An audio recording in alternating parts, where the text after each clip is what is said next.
Chucky, intéressant. Ce sera lequel? Celui-ci. Ah!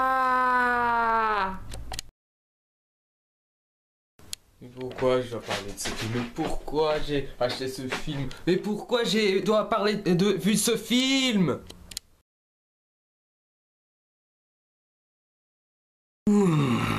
Bonjour tout le monde et soyez bienvenus pour ce tout nouvel épisode du CVGBC.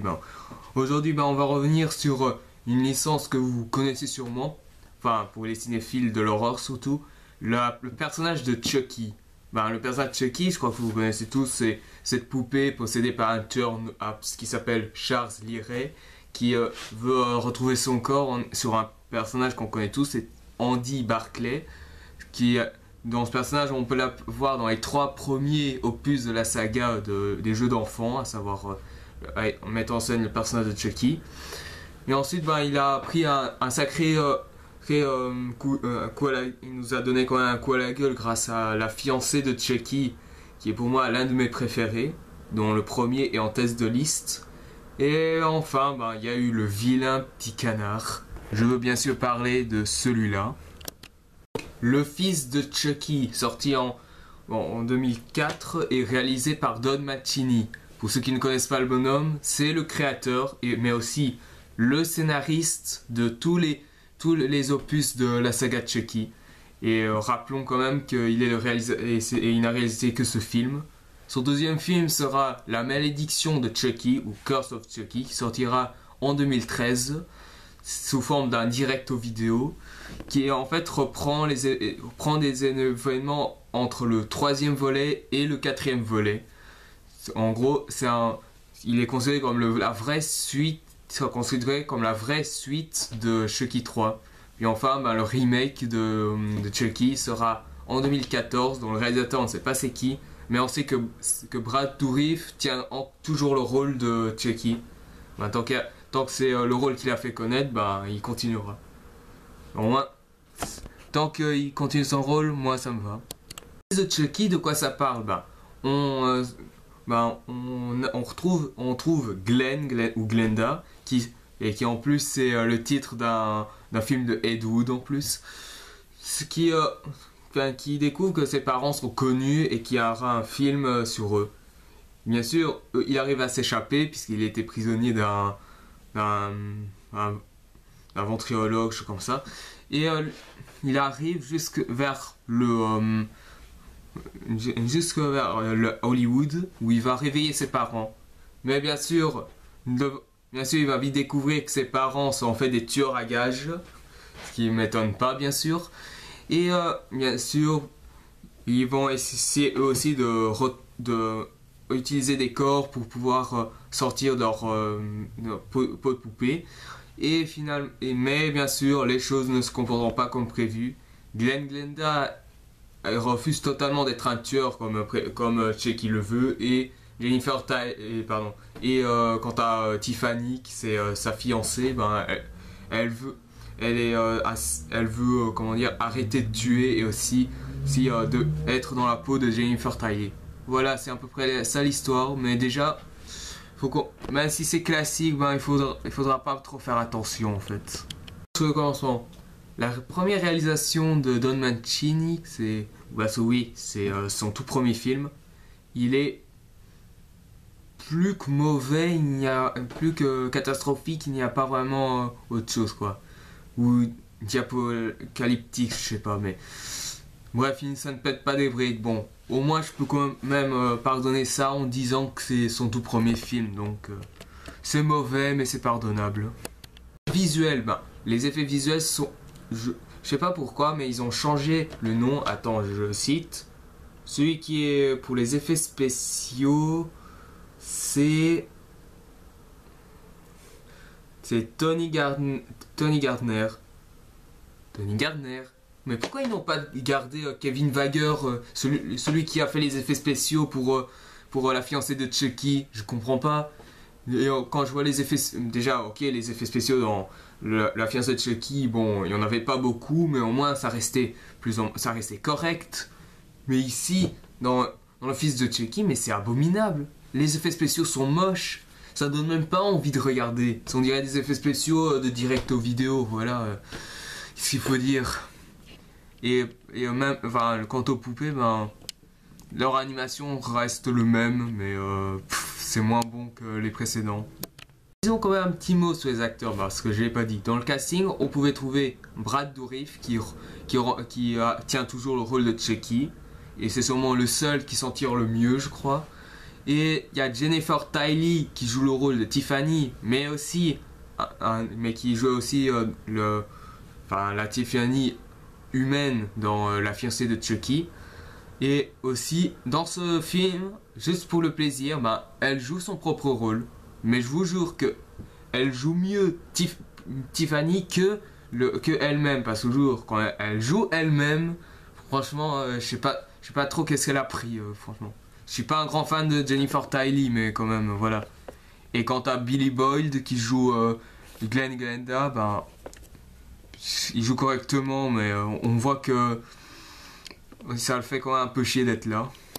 Qui cloche le scénario, parce que le scénario, il tombe dans un délire parodique, mais énorme, alors que La fiancée de Chucky, ok, il y avait un côté parodique, mais ce côté parodique était, comment dire, il faisait hommage à d'autres noms d'horreur, à savoir Freddy Krueger, Jason Voorhees, Michael Myers, Leatherface, même Pinhead, il a été mis en référence. Ici, on dirait une parodie du Big Bang Theory, je sais pas, mais j'aime pas trop Big Bang Theory, parce que moi je trouve que c'est une série certes qui est devenue culte et qui a quelques gars qui font un peu rire, mais qui est beaucoup trop surestimée. Et ici, franchement, je sais pas, mais les gags dans ce film, soit ça ne te fait pas rire, ou soit ça fait sourire, mais sinon ça te fait pas un gros fou rire. Voilà, je sais pas, mais... Et ensuite, comme le premier film, on découvre qu'il y a quand même plus de nudité, comme au début du film, et aussi quand Tiffany montre ses boobs. Ce film est sorti en salle. Le fils de Chucky a été massacré par la critique et les fans, disant que c'est un délire parodie qui est complètement à l'écart des 3 premiers films qui sont devenus des classiques par la suite, et qui ne correspond pas à une vraie suite de La fiancée de Chucky. Bon, La fiancée de Chucky, même si ça donnait un nouvel horizon au personnage, et même si ça suivait plus ou moins la chronologie, il faut quand même comprendre que ici, dans La fiancée de Chucky, la relation Tiffany et Chucky, même si c'était même si ça ne voyait pas vraiment, ça restait bien construit. Ici, dans ce film, c'est bâclé. On dirait que ils se sont fait la thune et ensuite ils ne s'aiment plus, voilà. Et même pour le film, je sais pas trop, mais c'est vraiment un schizophrène en puissance, un genre de Norman Bates version Chucky, voilà quoi. Succès au box-office, ça a été un succès moins important que les autres volets. Par contre, je sais que le 3e volet a été un flop, mais en moins le film restait quand même un peu correct malgré quelques problèmes du scénario. Et ici le 5e, même s'il a été un succès non négligeable, les critiques et les fans n'ont pas trop aimé. Par contre, je peux citer 3 critiques qui est écrit dans le coffret du livre. Attendez. Celui de Libération. Du gore jouissif. Ouais, d'accord. Le peu de gore qu'il y a, soit c'est plus ou moins bon, d'autres c'est quasiment foiré. Il y a des moments où on voit vraiment que c'est du ketchup. Et pour le reste, les scènes sanglantes sont juste plus mous que La fiancée de Chucky ou même le tout premier Chucky, je sais pas, mais... Et en plus, voilà quoi, il y a un côté c'est fun, mais c'est pas autant qu'on croyait en fait. Le 2e critique, celui de Télé 7 jours, cet ultime opus d'une série de plus en plus parodique, bourré de références cinéphiliques et de gags, sera une pure jubilation pour les amateurs de terror fun, fans de Redman et Jennifer Tilly. Alors, je devrais mieux préciser. Parce que, ok, c'est plus parodique. Ok, il y a des références cinéphiliques et quelques gags. Mais comme je l'ai répété, les gags, soit ça ne te fait pas rire, soit ça peut te faire sourire, mais ça ne te crée pas un gros fou rire. Et parmi les références cinéphiliques, je peux en citer un bon tas. Au tout début, c'est la moins grave. Ça commence de manière Halloween, la nuit des masques, sous les yeux de Glenn Glenda, avec caméra subjective. Ensuite, le nom, Glenn Glenda, c'est le nom d'un des premiers films de Ed Wood, qui est considéré comme le pire réalisateur de tous les temps. Bon, maintenant ce n'est plus le cas, maintenant qu'il y a Uwe mais bon, voilà. Et ensuite, qu'est-ce que je peux dire d'autre? Ah oui, lorsque Glenn Glenda fait le trajet jusqu'à Hollywood, c'est référence à Indiana Jones, et principalement les 3 premiers. Ensuite, qu'est-ce qu'il faut dire d'autre, disons. Il y a une autre référence. Ah oui, Psychose. Lorsque Glenn Glenda se déguise en fille et qu'il tue la copine de Jennifer Tilly. Bref, et aussi le côté schizophrène, ça c'est aussi inspiré de Psychose.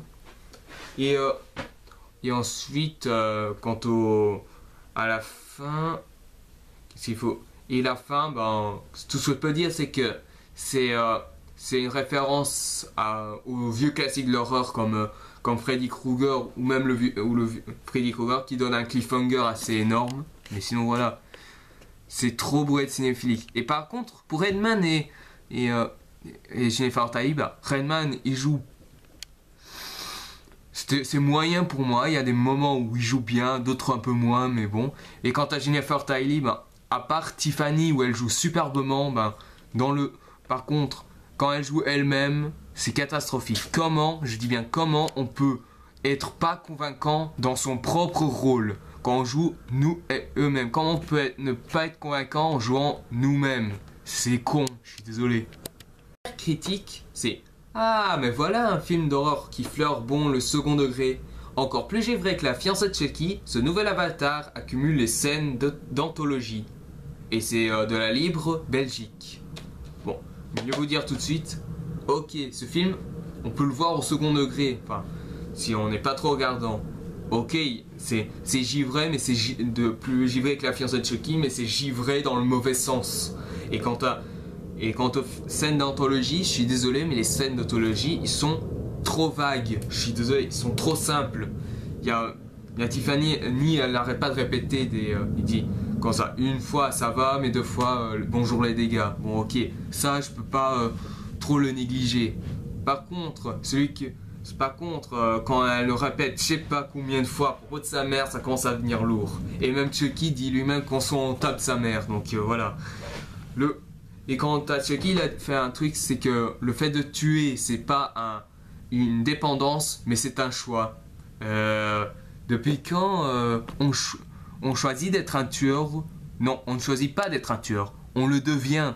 C'est pas par rapport au choix, mais c'est par rapport de la nature. Si tu fais quelque chose de mal et que tu continues, progressivement tu vas en avoir goût. Et c'est comme ça que tu vas devenir un tueur. Alors je vois pas qu'est-ce qu'il y a comme choix, je suis désolé. Et après il dit que c'est pas caché dans un placard. Ok, mais s'il ne veut pas se faire plaquer, c'est mieux le cacher, je suis désolé.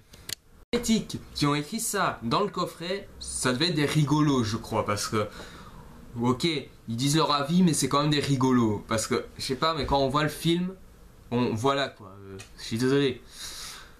Bon, il y a quand même des petites améliorations qui sont bien faites dans ce film que dans La fiancée de Chucky. Je veux dire, dans La fiancée de Chucky, la tronche de Tiffany quand elle est en poupée, je la trouvais super moche. Franchement, elle était vraiment moche, ça me donnait pas vraiment envie.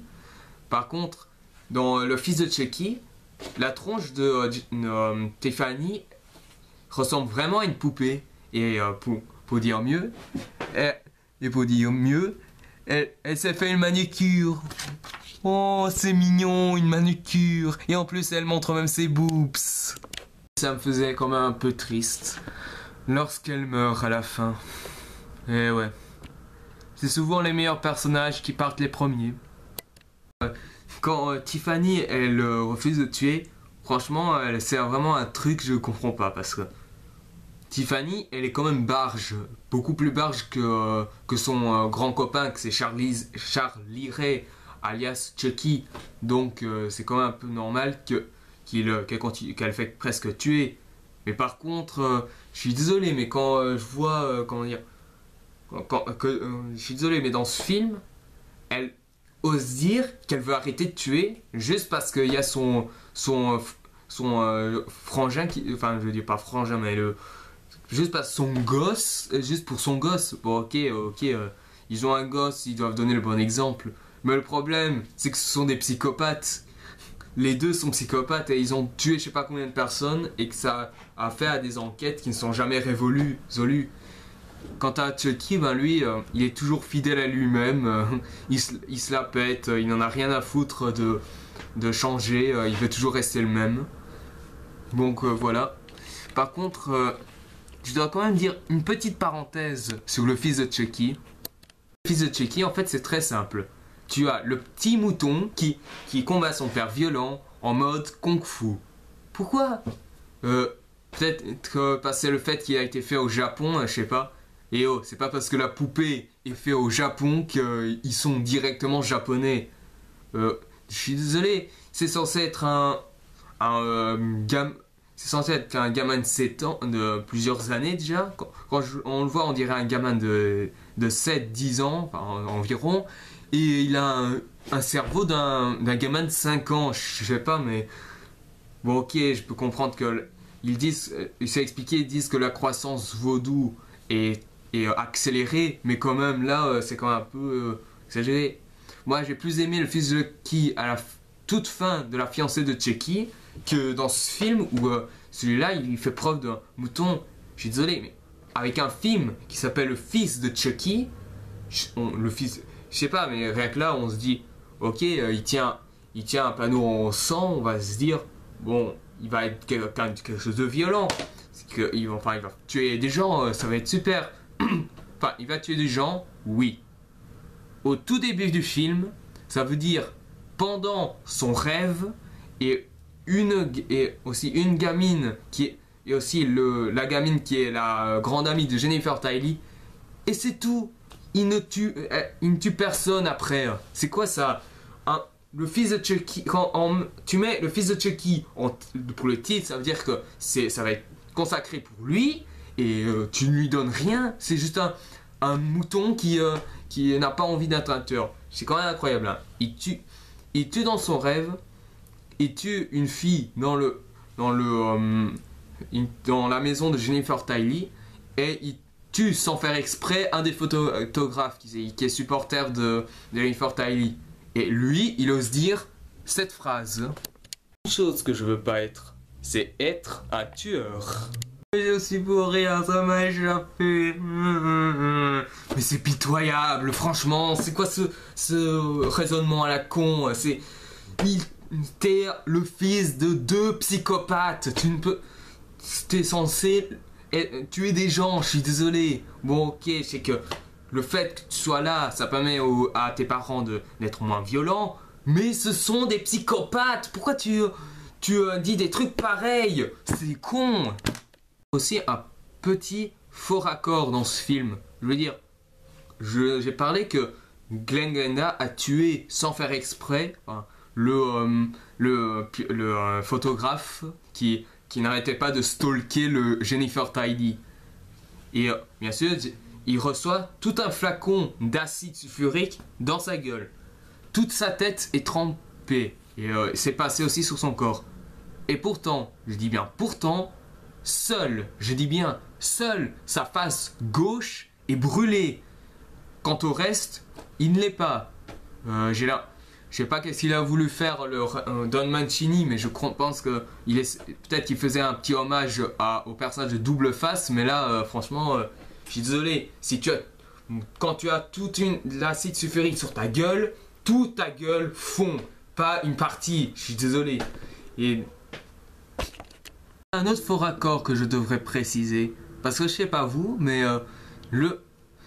Enfin, il y a le fait que, que le fils de Chucky est un peu, comment dire, schizophrène, c'est parce que d'un côté, il y a son côté gentil, et de l'autre, qui est psychopathe, qui s'approche un peu de sa famille. Ici, c'est après ce que j'ai compris, enfin là, pendant une bonne moitié du film, on apprend qu'en fait, il s'est déguisé en fille quand il a tué la grande amie de Jennifer Tiley. On se dit, bon, ça doit être son côté fille qui est psychopathe, et le garçon est gentil. Ensuite, je sais pas comment, pendant le combat final entre Chucky et Glenn Glenda, qui je vous rappelle est très court et aussi et super stupide aussi, ben je vous jure que ici c'est son côté garçon qui est psychopathe, on ne sait pas comment, et il coupe Chucky en en morceaux. Je sais pas, mais Chucky méritait une meilleure mort que ça. Je sais pas, le premier il s'est fait carboniser et puis après on lui a tiré dessus. On lui a tiré sous les parties et enfin on lui a tiré dans le cœur. Dans le deuxième, il s'est fait méchamment couper le bras. Ses pieds ont été cloués. Ensuite, il a reçu du plastique fondu dans sa gueule. Et enfin, il a explosé à cause d'un d'un tuyau qui permet de gonfler. Puis après il a explosé. Dans le troisième, sa face gauche se fait couper. Ensuite, il se fait tirer dessus par Andy Barclay. Et enfin, il finit découpé par un ventilateur géant. Et dans le quatrième, il se fait juste tirer sur les balles. Mais là, bon, c'était aussi déjà un peu d'amer, mais ça restait encore pas mal. Mais ici, franchement, c'est juste le summum de stupidité, quoi. Rien qu'à savoir que le fils n'est pas passionnant pour un clou. Alors voilà, quoi. La fin, c'est le restant du faux raccord, c'est que on apprend qu'en fait, la fille, elle est psychopathe. C'est le garçon qui est le tout gentil et la fille est le psychopathe. Quelle est la justification? Aucune. Je dis bien aucune, parce que déjà, on croyait que c'était le côté fille de Glenn Glenda qui était psychopathe lorsqu'il a tué la grande collègue de Jennifer Tiley. Et ensuite, quand il tue Chucky, on pense que c'est le garçon. Et enfin, quand c'est la toute fin et que le petit garçon est tout gentil, tout mignon, c'est la fille qui est psychopathe. Je sais pas, mais je suis désolé. Moi, je pense plus au garçon qu'à la fille comme psychopathe. Je suis désolé. Déjà que la fin, elle est presque ressemblant au tout premier Freddy Krueger. Je sais pas quoi. De Glenn Glenda, je pense que ça devait se réagir comme ça. Ah, je suis très méchant et je vais te tuer. Je suis réveillé, je suis gentil. J'ai tué quelqu'un dans les escaliers, je suis super méchant. Aïe, pourquoi tu m'as fait ça? Je suis très gentil. Elle est morte, tu vas le payer, connard. Ne c'est peut-être pas ma faute que j'ai tué mon père, je suis un gentil garçon. Par deux cordes, je vais être une fille et un garçon. Je m'appelle Glenn et je suis un gentil garçon. Bonjour, je m'appelle Glenda et je vais te tuer. Comme ça pendant tout le film. Ok, je sais que dans La colère des titans aussi, Héphaïstos a ce côté schizophrène. Mais lui, ainsi que Glenn Glenda, mais ça dure des plombes cette schizophrénie, ça dure des plombes, ça s'arrête pas. Là où, ok, dans La colère des titans, ça durait 10 minutes, là ça dure presque pendant une bonne partie du film, c'est juste chiant quoi. Je suis désolé, mais c'est chiant. Il y a des moments où il faut un peu arrêter, mais je dis c'est chiant. Ça m'a énervé. Pourquoi je dis parler de ce film? Je sais pas, mais franchement, en conclusion, ce film, pour les puéristes de Chucky, n'allez pas voir. Par contre, je dis bien ceux qui veulent se marrer un bon coup, je pense que ce film vous est apprécié. Et maintenant, pour la prochaine critique, on va parler de la 183e fin du monde, et que en plus, ça sera dans 2 jours, donc voilà. Et maintenant, si vous voulez bien, j'ai un dernier truc à faire. Ah, salut Pedro, comment ça va? Tiens. Je vais me payer. Tu sais ce que ça fait d'énerver un gens? Et aussi de bien faire chier? Parce que moi, j'aime pas trop les gens qui font chier. C'est étonnant, n'est-ce pas? Tiens.